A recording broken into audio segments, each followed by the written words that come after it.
Klintekysten med klitter på toppen er kendetegnet ved de stejle kystklinter og et åbent klitlandskab på toppen. De landværts klitområder er ofte stabile, fordi et mere eller mindre lukket plantedække låser sandet, samtidig med at tilførslen af sand er relativt lille.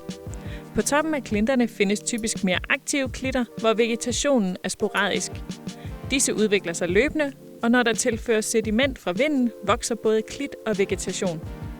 De forreste dele af kystklinterne er eksponeret for påvirkning fra havet og vinden. De er udsatte for nedbrydning og erosion og er derfor dynamiske. Skrænten er aktiv, og det er svært for vegetation at få fodfæste her. Fordi der indimellem sker skred eller erosion, er klinterne med til at tilføre sediment til stranden. Strandens sammensætning er dermed også et udtryk for, hvad der findes i den lokale geologi. Langs kysten kan der findes alt fra blottet lag af ler eller tørv til sand, opskyldsrygge af ral og spredte områder med sten. På denne type kyst findes der under havets overflade ofte en del sand, som indgår i formationen af ribber og revler. Der kan nogle steder findes lerede lag under sandet, og bundens sediment vil kunne byde på store sedimenter som ral og sten. En klintekyst med klitter på toppen finder vi for eksempel ved Lodbjerg Fyr, og den skal vi se lidt nærmere på. Altså man kan se heromme bag ved mig, om i klitlandskabet og i klitheden, der er der altså nogle fantastiske vidder med masser af klitlandskab.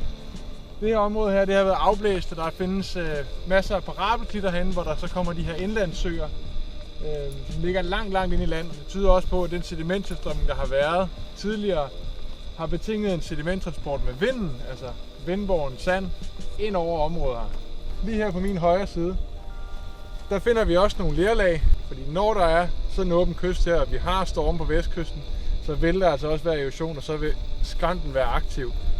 Når vi så kigger lige her, så har man faktisk sådan en lille vold herude foran. Det kalder man for en opskyldsrygge. Inden bagved der ligger en strandrand, og den bliver simpelthen dannet af, at materialet bliver skubbet ind ude fra vandet af. Og så har man her i midten en afvandingskanal.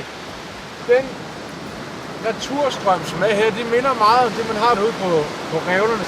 Der er mange, der tror, at når man kommer ud på kysten sådan en dag som i dag, hvor det er smukt vejr, og vi har fladt vand, og solen skinner, at så har man også god sigt.